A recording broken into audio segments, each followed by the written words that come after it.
Jana nilikuwa parts of Murang'a na Nyeri. Tulikuwa tumeenda na the United Opposition. Na nataka kuambia watu, kama unafuata Ruto Mount Kenya, my friend, funga virago na uende nyumbani mapema.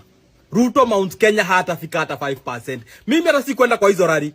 I was going to the shopping centers kuongea na mama na wazee huko. And I'm telling you, they are equating Ruto to a devil. Another thing, yani Matiang'i alikohoa tu jana kidogo Gitugi na Othaya and cartels and thieves hawajalala usiku mzima. Ati huyo ni Ruto anajaribu kujibu Matiang'i mambo ya elimu. Wakenya wanajua nani alisimamisha elimu hii Kenya ikasimama kama mnara. One, Dr. Fred Okengo Matiang'i. Na Ruto tunakuvuta penye tunatakaga ukuje kuongea about issues. Kwa sababu we kazi yako ni kuongea kuna kabila haitaki nifanye nini, kuna kabila, hiyo kabila ndio ilikuchagua ukakuwa president. Ukaharibu economy, my friend. Hata hiyo kabila saa hizi wakimwagiwa mchele chini wanaenda wanakula njaa yenye iko Kenya.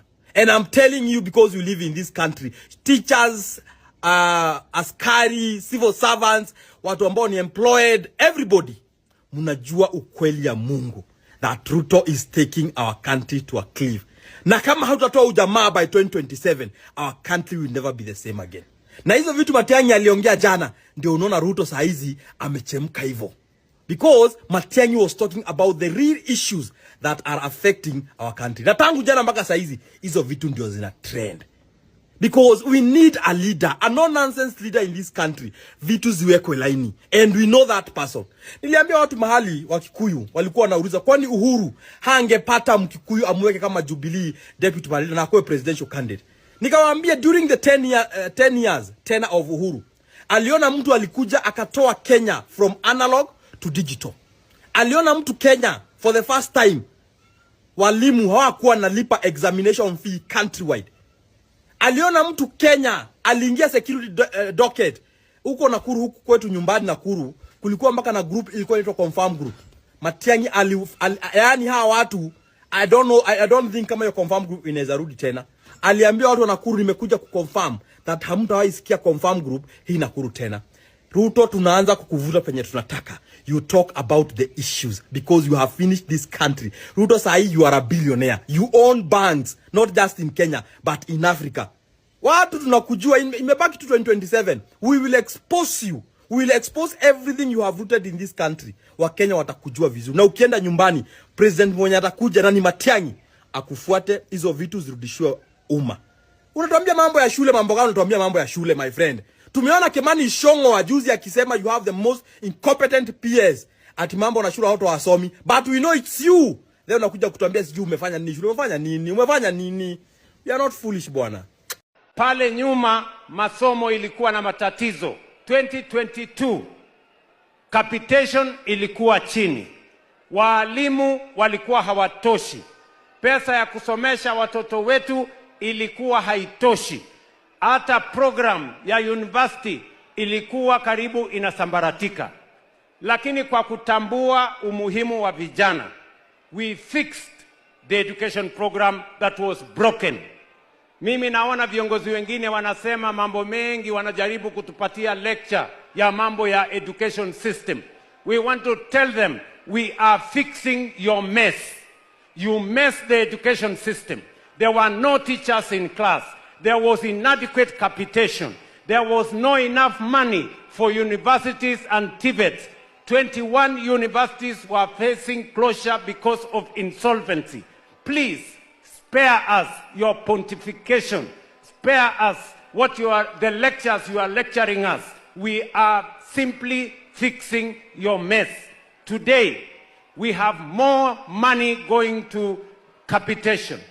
This month, money for capitation was in school before students go to school, because education is important and it is the greatest empowerment we can give to our children.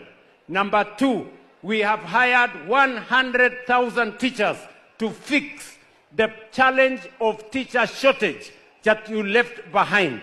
Number three, we have added more money for universities and TVETs to fix the problem of insolvency that was there in our universities. So we want to tell the rudderless, the leaderless, the agendaless, the planless opposition that you are an opposition without alternative. And you are opposition because you have... Even President Clinton said, one person angependa kukutana na yeye kwa maisha yake wakati aliulizwa ni Mheshimiwa Kibaki. Sema president ya Kenya ambaye ametoa free education and 1 million kids have walked to school. That is there, it's in record. That's what President Clinton said. That is the person I would like to see who has done wonders in this world. By the time President Kenyatta was coming to office, wale watoto wa Kibaki walikuwa wamefika secondary. Sasa President Kibaki Uhuru akaanza kutusukuma na 100% transition. Tukapita hapa msituni huku Narok kwanza tulikuwa tunaenda huko na natembea akiwa county commissioner, watoto wote waende shule. We invested very heavily in infrastructure development. Watoto wanaingia shule. 6 decades after independence, tufike mahali watoto wetu wanashindwa kwenda shule. Sasa ni excuses natalewa sijui nini. And you know, lazy people, watu wazembe bure tu kazi na washinda, kazi yao ni excuse tu. Oh, sijui ni nini ilifanyika, sijui ni CBC nini, excuses. We have enough money in this country. Believe me, as a former Minister of Education, we have enough money to put our children back to school. And tupe serikali, mimi naambia wa Kenya, tupe serikali, tutarudisha free primary education, free day secondary education, watoto wetu watarudi kwa hiyo maneno, tutarudisha. Tupe serikali, tutarudisha Eduafia, ile insurance ya kila mwanafunzi ambaye yuko kwa secondary school. And we will tell you how it's done. You are looting the money. Hii pesa mnaona inalipwa huku, watu wanalipwa kila siku, nini? Wakubwa wako hapa, they are my elder brothers who are knowledgeable on these matters. Rigiji has been deputy president. His Excellency Kalonzo Musyoka has been vice president. What do you do with 7 billion in State House in 1 quarter? State House sio shule, kazi inafanywa huko. Sio kazi, sio hospital where people are operated. You don't buy. What do you need that kind of money for? Ni kuiba tu unaendelea hivi, inchi inaporwa. That is why our children don't have capitation in schools. Hii pesa inaenda huko. Na ninawaomba wananchi, na wale viongozi ambao mko hapa, tafadhali ninawaomba tuelimishe wananchi wetu. Safari hii sio ya kuongea hivi. Tukishikana sisi wote pamoja, tunaweza kurudisha nchi yetu kwa barabara. Our focus is to fix the country. We are on a mission to fix this nation. William Ruto. William, shida si mambo ya Matiang'i na CPC ama mess in education. Shida ni ule umati wa watu uliona pale Mount Kenya ikimshangilia Dr. Fred Matiang'i. Hiyo ndio shida. Alafu, I know Ruto, and this one I must give you credit. I know you know how to read the ground when it comes to political arrangements. You saw the reality in Mount Kenya kumuhusu Fred Matiang'i. You saw how Matiang'i is being received kwa ground. Si venye mlikuwa mnadhania. Unajua kuna watu kwa kambi yako hapa wanakudanganya Matiang'i ana watu, Matiang'i ana usawishi. Unajua Matiang'i comes from the smallest community. Let me tell you. People from Mount Kenya trusted you. They gave you power and you were not their own. Haukuwa mtu wao. Wakapeleka kiti Rift Valley kwako.